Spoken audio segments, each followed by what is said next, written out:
afternoon, ladies and gentlemen. Thank you for joining us at the 14th Zurich Film Festival. My name is Wendy Mitchell. I'm a consultant with the festival. It's great to see such a buzzy, full room for our guest of honor. Before we introduce Mr. Donald Sutherland, I want to say there's another great film industry veteran here with us today, who is Michael Barker, who's going to be moderating the talk with Donald.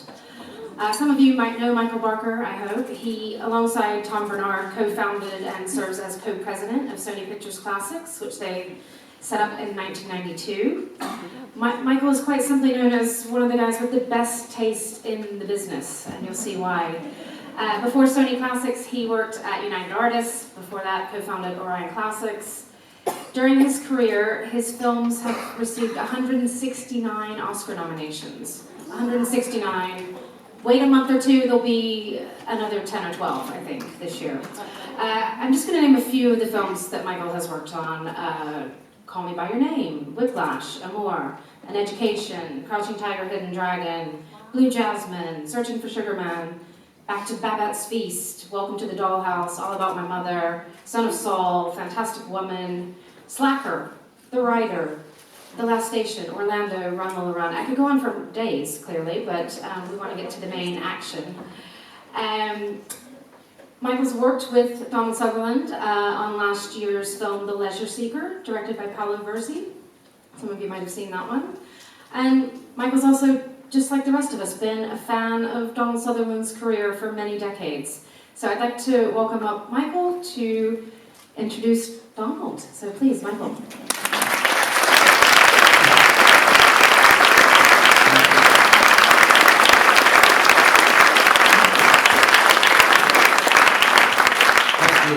Thank you very much. The other day, I was on the phone with Pedro Almodovar, who was finishing shooting his latest film. And he asked me what I was up to. And I said I was coming to Zurich, and I was conducting an interview with Donald Sutherland that the Zurich Film Festival was honoring him with a tribute. And he said to me, "Michael, you better do a good job." He said, "That man deserves every award that is possible to come his way." And after that conversation, what I thought about is we love different kinds of actors. We love actors, we love actresses, we love their performances. But there are actors who knock it out of the ballpark every time, and we tend to take that for granted. And we've taken that for granted with Donald Sutherland over and over and over again. There are a couple of reasons for that. I remember the first time I noticed him. I was 13 years old. I lived on an American Army base in Nuremberg, Germany. And the GIs there, many of them, were stopping there for training before they went to Vietnam. And my father would take me to the movies almost every night. They had changeovers every night. The theater was in like an airplane hangar. And when I was 13, they showed The Dirty Dozen. Now, The Dirty Dozen, Donald plays a part in The Dirty Dozen. He's one of the Dirty Dozen. And there is one scene in the film. I wanted to show this first here, but unfortunately it couldn't happen to show here. But there's a scene in the movie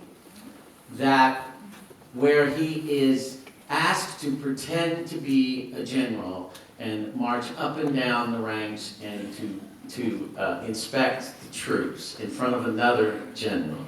The scene lasts 2.5 minutes, and the GIs went crazy at the end of that film, at that scene, as did I. It was, and they brought that film back many times. I must have seen it 6 times. The reason they went crazy is Donald Sutherland in the middle of Lee Marvin and Ernest Borgnine and all those big stars, Charles Bronson. He was them. They looked at him and they said, "He is us. we're not really handsome, we've got a little less in the brains department, but we've got a really good sense of humor, and he captured, they identified with him as one of them. And I think many of Donald Sutherland's great performances are like this. There's a movie called Clute with Jane Fonda. Jane Fonda won the Oscar. It's one of the great performances ever of by an actress. But the movie is called Clute. And he is the driving force in the entire movie. He is us. When we see him, he is us. And then the other performance, which I want to mention, is of course Ordinary People. The other clip I wanted to show here was the last 7 minutes of Ordinary People. Ordinary People is a movie about a boy whose brother has died. He feels guilt over it, and in the last 7 or 8 minutes of the movie, what you realize is the movie is about the love a father can give to his son. And if you have a chance to see that movie again in 2018, that movie is as timeless as it was then. There is not one moment dated. And in the last 7 minutes of that movie, in a very understated way, Donald Sutherland goes through a transition of a character that is so profound. And he plays 4 scenes in this dramatic and emotional progression.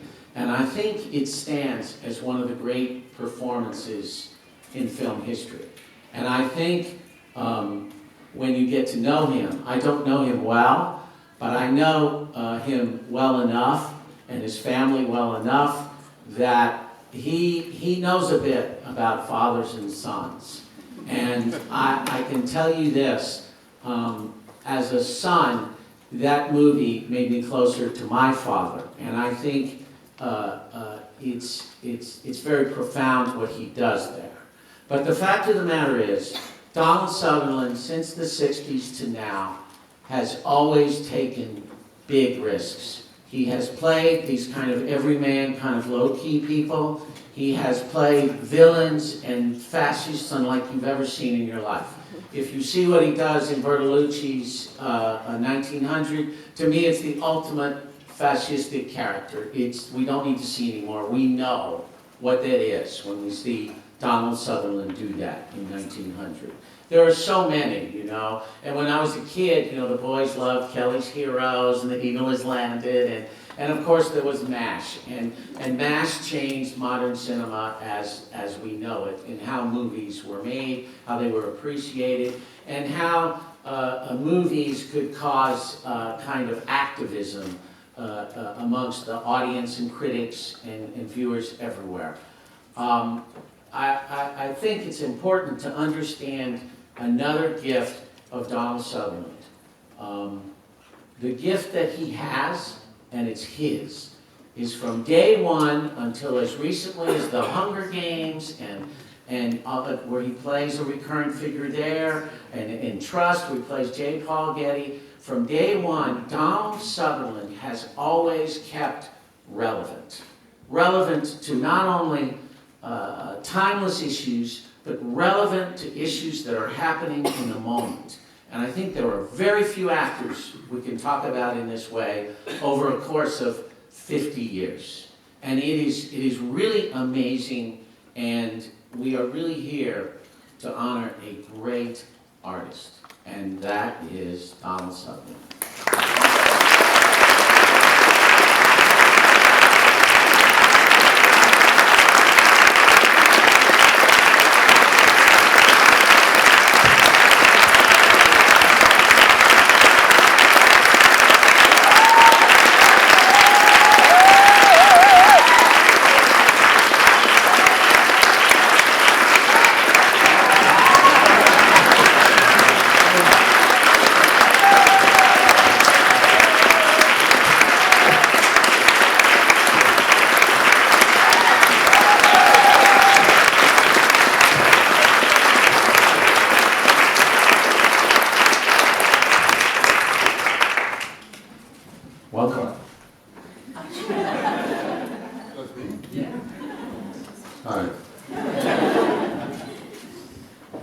Okay, well, are you speaking or me? I'm gonna ask you something. No, let me say something first. Nothing of what he said was true. And the second thing is, I was in a Paris hospital this morning. No. I just wanted, so I might get a little tired. It's not because I'm 83. Okay, Michael. Michael, thank you. When I first met you, I told you that story about the Dirty Dozen, and then you told me how that scene came about, and that it was by accident, and then you told me that's how you got all these roles and offers came in for you after that scene occurred. One offer. No, it's strange, you know. He was talking about ordinary people. After ordinary people, I couldn't get an audition. I couldn't get an offer, nothing, for 1 year. Anyway, it's a complicated business. The Dirty Dozen, Bob Aldrich directed it, and it was set in London, and there was the top 6 of the dozen: Lee Marvin, John Cassavetes, Jimmy Brown, all those guys, Ernest Borgnine, Robert Ryan, wow, it was Telly Savalas, Charlie, I didn't, whatever. They were sick. And there were the bottom 6, and they were guys who were in London, because I'd gone to an acting school in London, then I left after about 6 months, and we lived there. So we were hired as the bottom 6 of the Dirty Dozen, because we could speak with an accent that sounded at least a little American. And we rehearsed at this great big green baize table, right? And I'm better with a microphone that stands up like this because I use both hands. I'm trying to think if I could do it with my knees, but I can't. We rehearsed for 2 weeks. I had one line. It was, "Number 2, sir." And I rehearsed it a lot.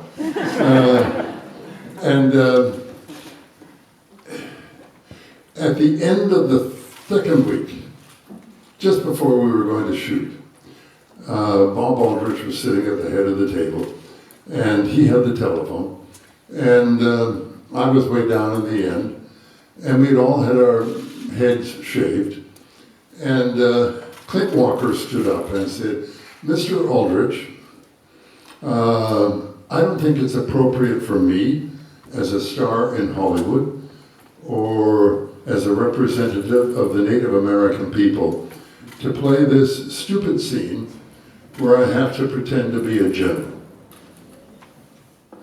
Bob Aldrich did not pause as long as I just paused there.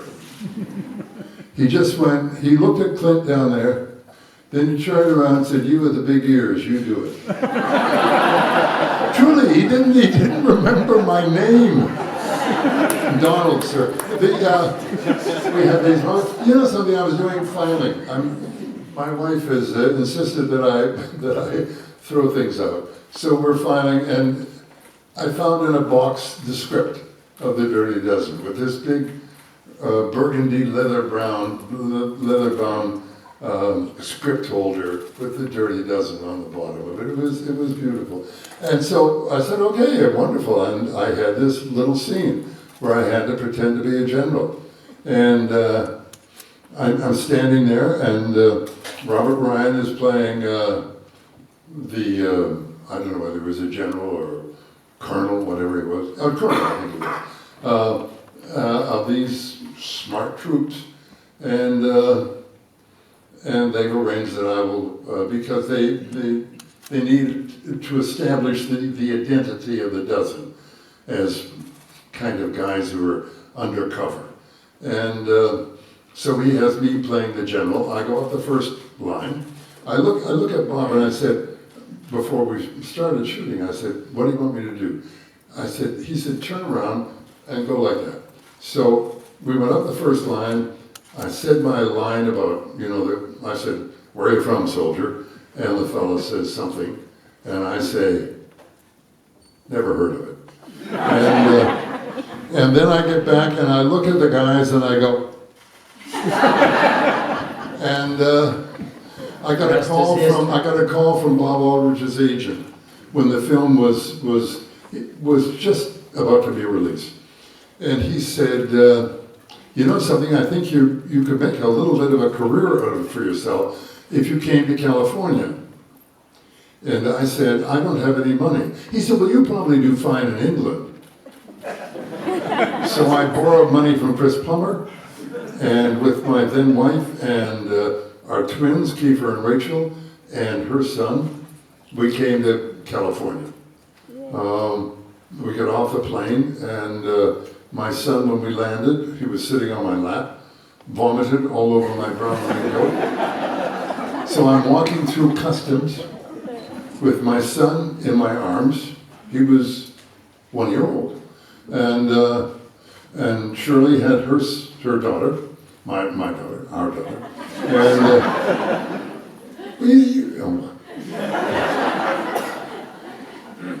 And she had her other son. And we got to customs, and her other son was 7 years old. His name was Tom. He had red hair, terrific kid. And we got to the customs guy. He looks at me, he looks at the vomit on my coat, and he says, "How long do you plan to spend here?" I said, "Oh, I know, a couple of minutes." But you said you were going to live through the rest of our life here. That was my stepson. And the guy looked at me and he said, "Go on." And so here we are.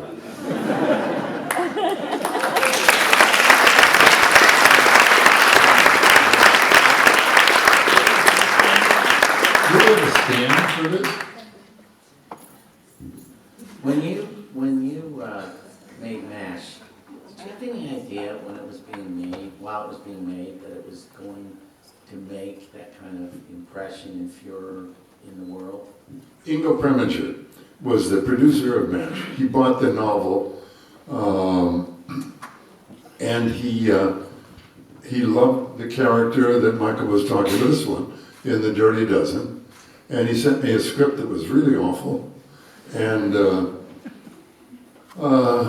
he said, "Will you do this?" I said, "Absolutely." And then he went looking for another actor, and he made a contract with me.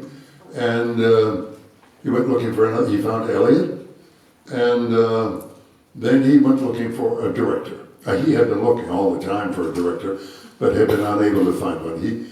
He settled on the director,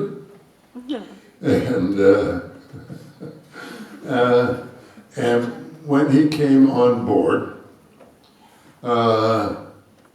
he said, "I don't want Donald Sutherland in the film. I've got some other people that I like a lot better." And Ingo said, "No, Donald is my first choice." And then he said, "Well, then I don't want him to have first billing." And Ingo said, "No, he has first billing." And we started that relationship like that. But we went on and made this film, and the script that Ingo had sent me, you will see words from that script in the movie, like "the," but nothing else. It was completely improvised. The sound editor for that movie won an Oscar. He really actually deserved the Nobel Prize. It was impossible. We never said the same thing on a medium shot, on a master, on a close-up, on a reverse over the, never. It was just mad. I was in love with Elliot Gould, he was in love with, we just had the most wonderful time. Ingo was an agent for writers, and he was the agent for Mike Nichols, who was shooting Catch-22 in the Philippines. And he sent Mike a telegram in the middle of our shooting. It said, "Dear Mike, forget it." Ingo. And then the producers of the film, not Ingo. Ingo was the overriding producer, but David Brown and Richard Zeller. When it opened in New York, it was opening in the morning. It had screened once in San Francisco, and it had been a very, very successful screening, apparently. I was in Yugoslavia shooting Kelly's Heroes. And it was screening only, it had not been pre-advertised much or anything. And it screened in this one cinema in the northeast section of New York. And so they went up early in the morning, at 11 o'clock. Come on. Yeah. To see whether anybody was going to come see it. The line. There was no email, no internet, no. What do they call that thing the president uses? Twitter. No, it's not called Twitter.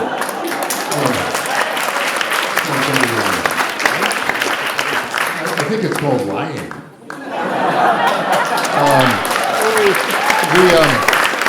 But they didn't have any of that. So they were there from word of mouth. It just went everywhere. And the film, as Michael said, was successful. But while you were shooting it, you didn't expect that kind of success, did you? Or did you feel it? Yes. We were so naive. You expect success. You were responsible for Crackers? No, but my good friend Louis Malle was. Oh, man. One of his lesser moments. But Yeah. He was a great director. So let's talk about these great directors. You've worked with all of these incredible directors. You've got Aldrich, you've got Altman, you've got Bertolucci, you've got John Schlesinger. That's another great performance, by the way, David Locust. It's fantastic. That one I liked. I really liked it. Yeah. You worked with all these major directors, Chabrol, Louis Malle. The question I have is, did you seek these directors out and want to work with them? Or did they call you and have you in mind after seeing your films? I can't remember. I don't know. But I can tell you one thing about The Day of the Locust, the movie. It was John Schlesinger. It was written by Waldo Salt from the Nathaniel West novel. I had a thing in my contract that said my wife, who has been my wife for the past 46 years, who would be here today, but she's not well in Paris. And she was delivering our first child. I was going to deliver it. So in the middle of The Day of the Locust, we had whatever it was, 3 or 4 day hiatus for me to go and deliver this child. You want to stick your hand up, Rogue? That's the child.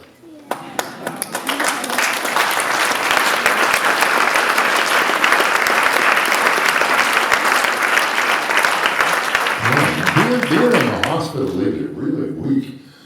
God, I might ball off.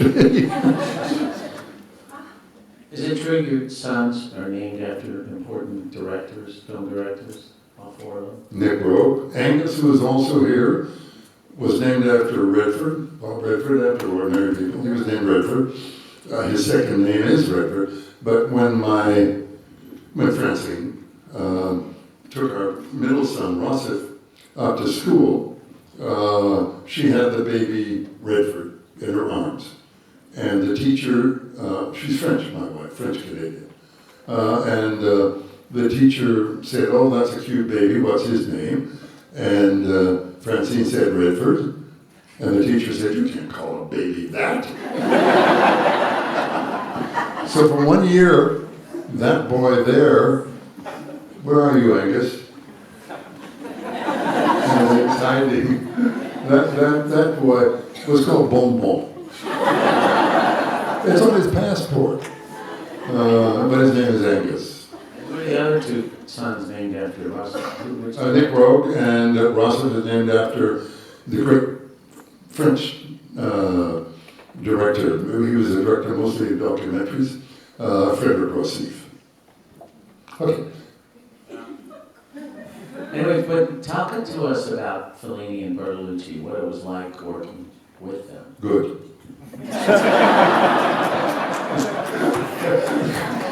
You know, It was better. we got 3 weeks. My arm is not strong enough to hold. This mic is heavy. They don't have a stand, eh, Rod? No, well, I would love you to hold it. It's just too hard, you know. You feel the weight of it. Feel it.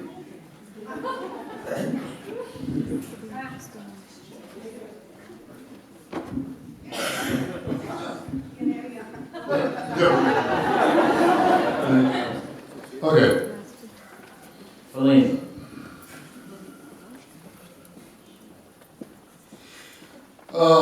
Where do you begin? Fellini says he cast me because he thinks I have the eyes of a masturbator.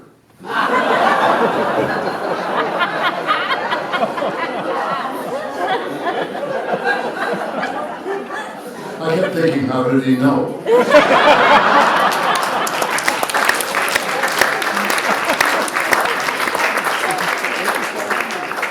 It was like any truly wonderful love affair. It started awkwardly for 3 or 4 weeks. And then the next 11 months were absolute bliss. He would come up to my because he made a dressing room for me in green. He didn't know it was bad luck. He would bring a page of script and said, can you look at this? I said, yes. I said, when do you need it done? He said, this afternoon. I said, when this afternoon? He said, now.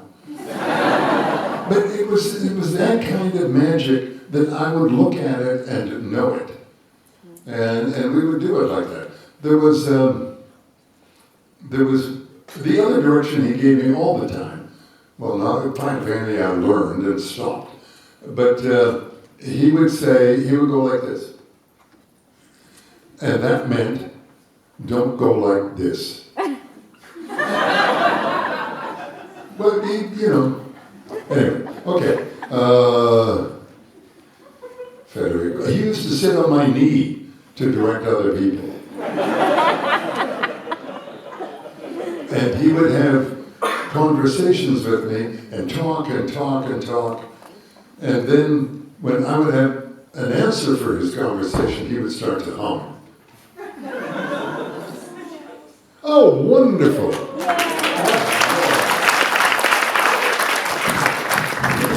And it looks actually like it was built for it. You're out of a job. What am I going to do with my hands? The thing about me being an actor is that the character takes over me, and I'm a conduit for it. And this particularly happened in Leisure Seeker. But do you call it Leisure Seeker or Leisure Seeker? Okay, good. So do I. But you guys, if you want to, you can call it Leisure Seeker. Or Etta and John.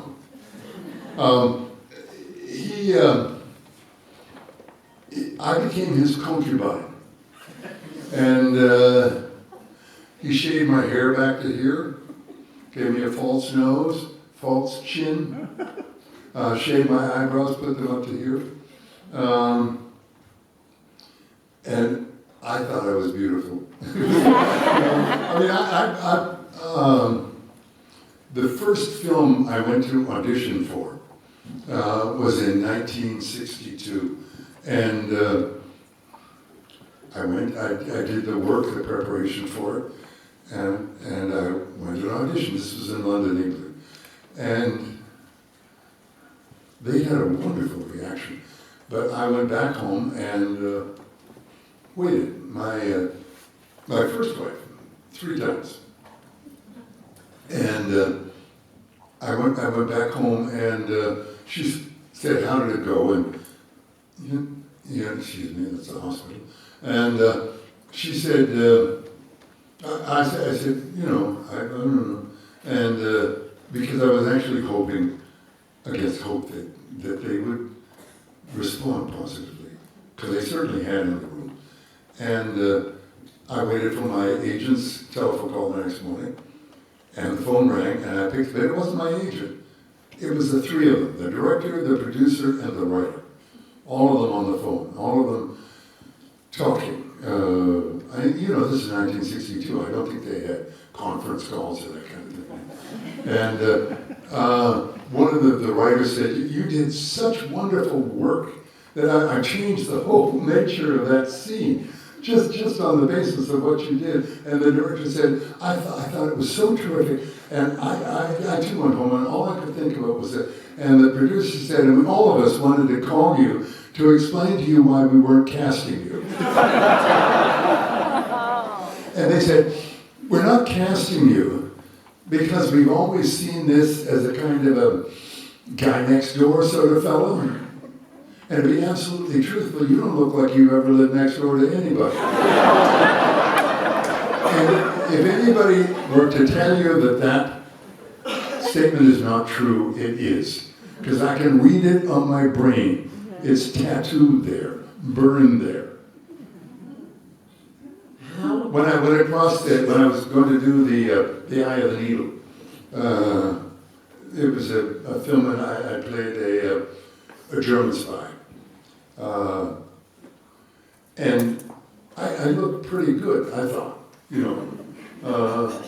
and I had to get a helicopter from the Glasgow airport to the Isle of Mull. I was with my then dresser, and it had just under the mist.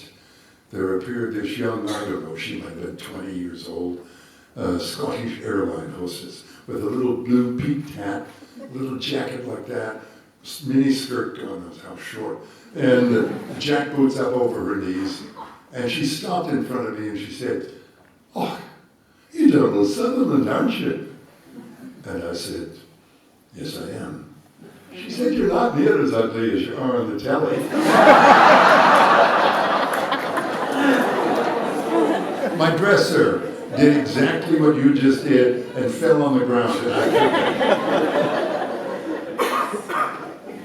You're looking pretty good. Sorry, what? Good. Bernardo. Oh, wow. He was terrific. But at the beginning of that, because I had Wilhelm Reich's Mass Psychology of Fascism. I brought it with me, an underground copy. And I wanted to make Attila like a civil servant. Like somebody who you could say, there for the grace of God goes I.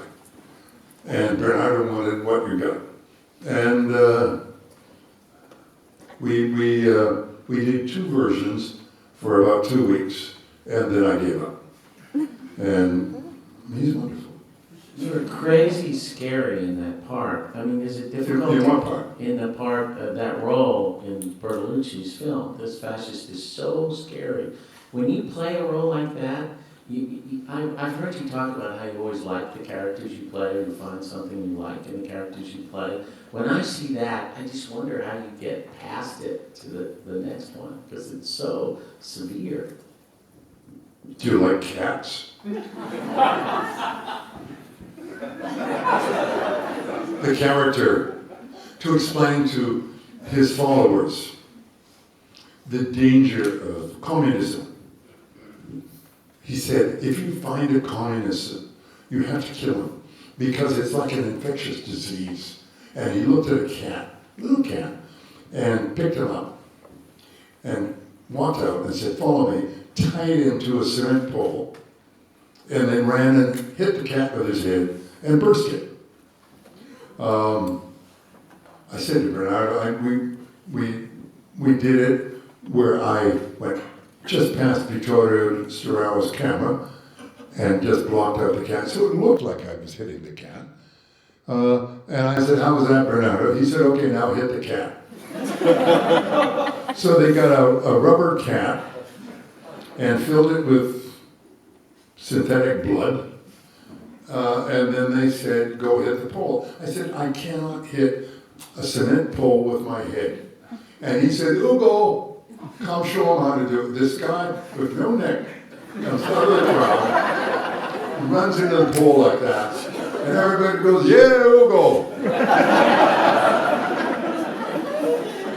So I said, "Okay, I'll do it once." So I ran and then I had to sing alarme. I ran and I hit the pole, hit the cat, and I turned around and sang alarme. And Bernardo said, "No, cat, you didn't make the cat bleed." This is a rubber cat, right? And I said, "Bernardo, I hit it square." He said, "No, we'll put a pin in it." So they put a thumbtack in it. And he said, "Do it one more time." So I said, "Okay, one more time." So this is the second time. I hit the cat again, boom, like that. And I came around, alarm, but this time I'm, blah, blah, blah. And Bernardo said, "Cut." I said, "Bernardo, I hit it perfectly." He said, "The thumbtack's in your forehead." It went on like that until I cut my ear in half at the end of the night. That's another story. You know something? I said, Catherine Owen was here. She has been with me through all of these things for so many years. I won't tell them how many years, Catherine. But when we were in the car, I said to her, "I don't think I'm going to be able," I was really tired. "I don't think I'm going to be able to speak for very long. I'm just going to say no and yes to Michael." And she said, "Well, that'll be a first." Let's talk about another Donald Sutherland, the Donald Sutherland of Animal House. Yeah.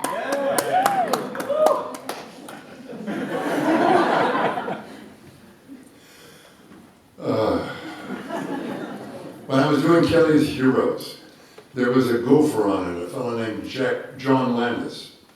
And when the word came out about MASH screening in San Francisco, John said, "If you're going to be a star, I'm going to be a star director. I want you to be in all of my films." And I said, "Well, if that's the case, I will be." And so as it turned out, I was, successful. And John had his first film, Kentucky Fried Movie. I played a clumsy waiter in it. I played something else and something else. I was shooting the Invasion of the Body Snatchers for Phil. Another great one. Yeah, he was wonderful, Phil. I asked Phil, I said, "What is this film about?" And he said, "McDonald's." This is 1978, and it was about how McDonald's would take over our identity, and it did. And so one weekend, John phoned and said, "Will you come over and do a thing?" I said, "Okay, John, I will." And he sent me a little script. He said, "Universal is producing it." I said, "Universal is producing it?" He said, "Yes. And they want to give you 2% of the growth, of the profits." I said, "No way. No way. They have to pay me my daily rate."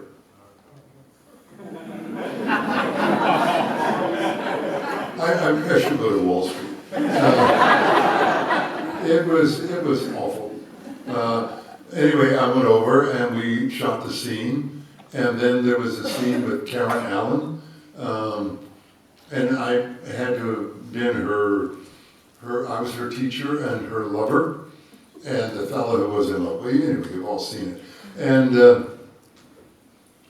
I was supposed to lean up, and you could see just the end of my bottom, but it was supposed to be underwear. And I said to John, I said, "John, just for the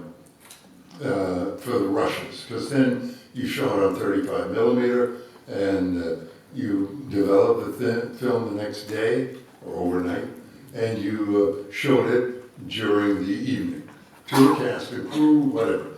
And so we, in MASH, John Shuck, who played the Painless, he was in a football game, and he said to Bob, listen, this was just one evening after Russia. He said, tomorrow when I shoot the game, let me just for one take, because his line was, I'm going to knock your block off to this big San Francisco Giant football player. And then, of course, he gets steamrolled. He said, let me say this one time, I'm going to knock your fucking block off. So Bob said, okay, fine, take it. Robert Downey Sr. released Putney Swope, and that had the word fuck in it. And so we were the first commercial picture. What do you call it? First whatever. And it was a big success. So as for that, for a laugh at the Russians, I said, this time I'll do it without underwear. I'll just reach up and you'll have my bare bum. And my wife said, John, you absolutely cannot use that in the film. He said, I swear to you, I won't. Yeah. I don't think your mother's spoken to him, has she? The biggest laugh in the picture. It's gotten a lot of laughs. We're talking about my bum. It's gotten a lot of laughs in a lot of places.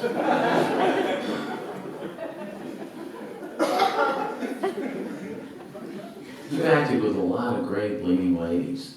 Jane Fonda, Julie Christie, Helen Mirren, Ellen Burstyn. Any comment on some of these leading ladies? Who was the last one? Ellen Burstyn? Oh, Helen, yeah. Vanessa Redgrave, Absolutely. So many. my wife. Yep. They're very, very good. Jennifer Lawrence. Hey, you know something? I was looking at I don't know how it happened. It was on. I just was looking at it.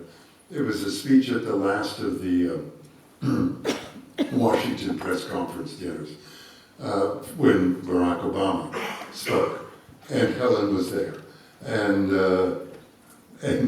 he said, and tonight we have Helen Mirren, and he had said something about everybody he had introduced. And Michelle is up on the podium. And he said, I can't say anything about Helen, I just love her. And Michelle smiled and everybody roared. Are we done? Thinking about all of these movies that you've made about politics, I saw recently JFK, which I had seen when it first came out. But that scene where you give that speech, that your voice goes over all of this action of what happens, that is just an amazing piece of work in your voice on that scene. Did it take you a long time to do that, or did you do it in one take or several takes? One take. One. Wow. It took 6 months to prepare. No, you could do it in a short period of time. But I wanted it to be coming from his gut. I wanted him to be saying it, not me memorizing it, saying it. And so it takes time to ingest it. And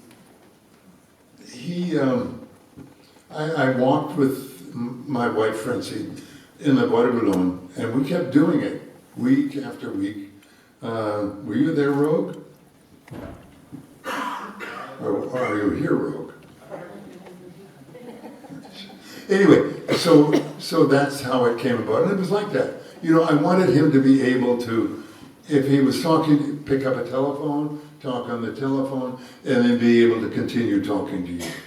As if there was nothing. It was just real, true. He was a lovely character to live with. What's that? He was a lovely character to live with. What did he say? He was a lovely character to live with. I have no idea whether that's mean or not.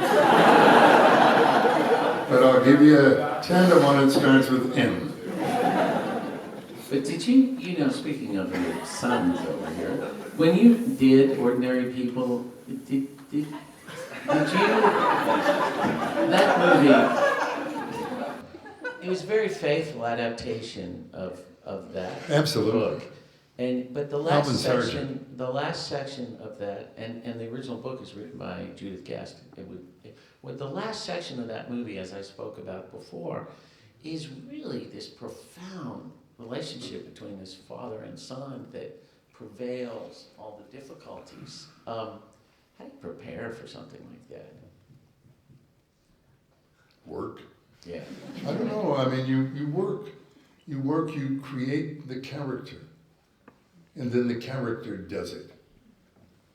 I mean, I don't know, I was off mic. You diligently work. You observe, you contrast other people, you pull them all together.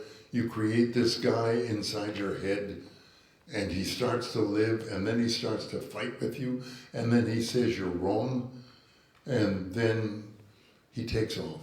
Not all the time, but a lot of the time. And when he does, it's wonderful, and that's what happens. It's just informed. For example, in that movie, there's a scene where Calvin, that's the name of the character I play, is sitting downstairs. He's been sitting there crying, weeping, for 3 hours. So obviously he stopped weeping. But his wife, Mary Tyler Moore, she was wonderful. She was absolutely wonderful. She comes down the stairs and said, "What are you doing, Calvin?" And he turns to her and he says, "I don't know whether I love you anymore." And she walks up the stairs and is gone. And I wept. I said, I'm not going to do it. But I said, "I don't know whether I love you anymore," and I was crying all the time. And we looked at rushes the next day, and Bob and his editor and the producer said, "This is great." And I said, "No, I've really screwed you. I've done the worst thing an actor could do." He would just be sitting in salt water in his belly. That's not how it would have been. And Bob said, "No, this is right." I said, "No, he should have just said, pragmatically, I don't know whether I love you anymore." And 3 months after we finished shooting, I got a call from Bob Redford. And he said, "Listen, I think you were right." I said, "Okay, about what?" He said, "That scene." Bob, it's very generous of him to say that you're right. And he said, "That scene," and I said, "Okay." He said, "But we should do it again." I said, "Okay." He said, "But Mary's in New York doing Whose Life Is It Anyway? So I can't get her, and John Bailey's doing another film, so I can't get him. But if I get Bruce Surtees Jr., and if I play Mary, I've got the table, I've got the window frame and the curtains. If I sit you on a table, I can't remember what it was." He said, "And I stand behind camera and play Mary. Can we do it again?" And we did. Wow. And that's what's in the film. That's one of the great moments in film. Anyway,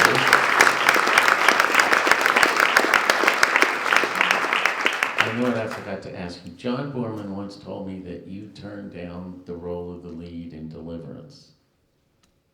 that is true. I also turned down the role that Dustin played in Sam Peckinpah's Straw Dogs. I was at a time when I believed there should be no, I believe there should be no violence in films. This is right after Kelly's Heroes, by the way. There wasn't nobody got killed in Kelly's Heroes. I mean, they added a killing afterwards, but for Brian and Troy Kennedy Martin, nobody got killed.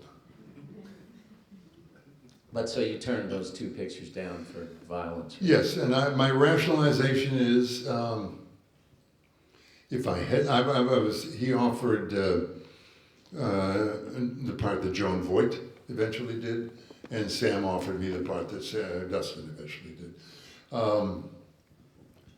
If I had done them, either one of them, or both of them,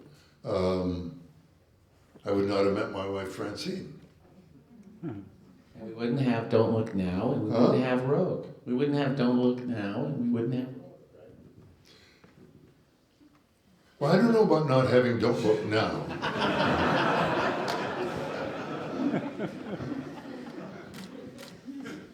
But anyway, between 46 years and that, no choice. So it's 2018. But by last count, by the way, do you know how many movies and TV series you've been in? How many TV shows? How many movies? How many characters I played? How many movies you've been in? I don't know. And TV shows? 190, according to IMDb. How incredible is that?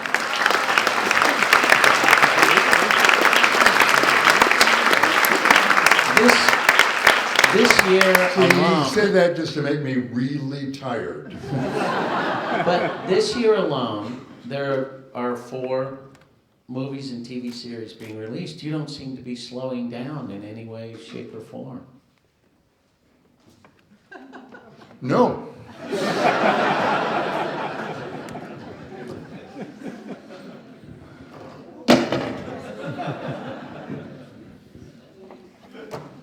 Did you see Michael's bum?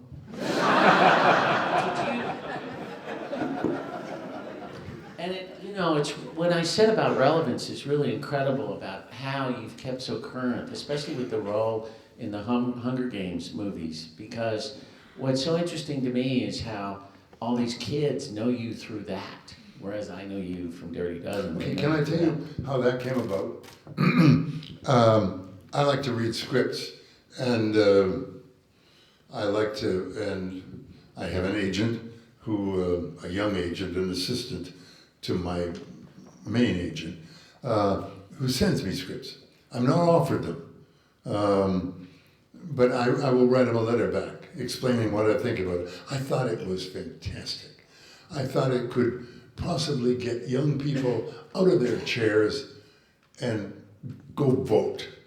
Do something politically, energize them.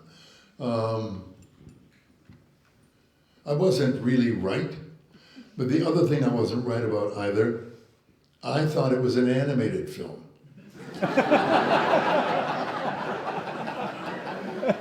And the character that I ended up playing in the script that I read really only had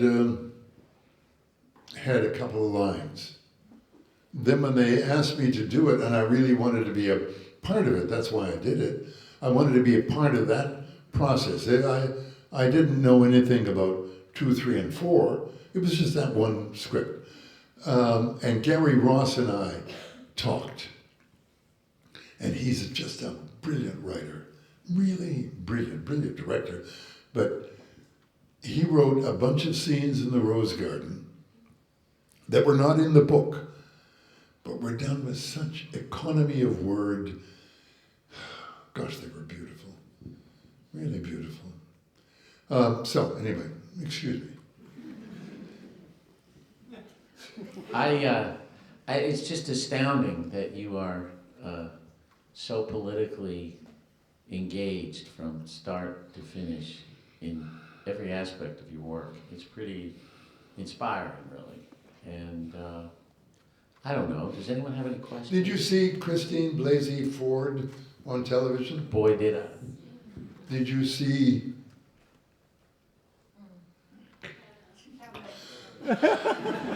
Brett Kavanaugh? Yes. I'm sorry, no, that's just privilege demanding their right Anyway, so. She was, if any actor wanted to aspire to anything, it's the honesty and clarity of that woman. She was pure truth. You know, you don't have evidence, but you come away believing her. Anyway, so I really, oh God, I'm going to get ill for that. Are there any questions? Yes. I have 2 questions. One, you're only allowed one. Take a choice. My question is, you have your son who is an actor, and now your daughter is an actress too. So what it feels, you know, to My daughter is not an actress. your granddaughter. My granddaughter is. She's a wonderful actress. So what it means to have, you know, 3 generations different in the same job, you know? Okay, I couldn't hear what he said. What does it mean for you to have people of different generations in your family with the same work?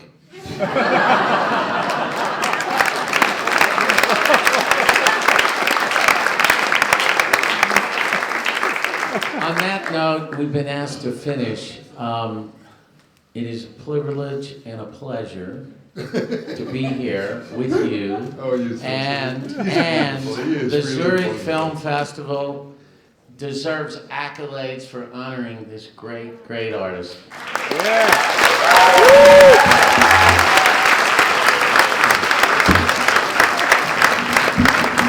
Can I say one thing?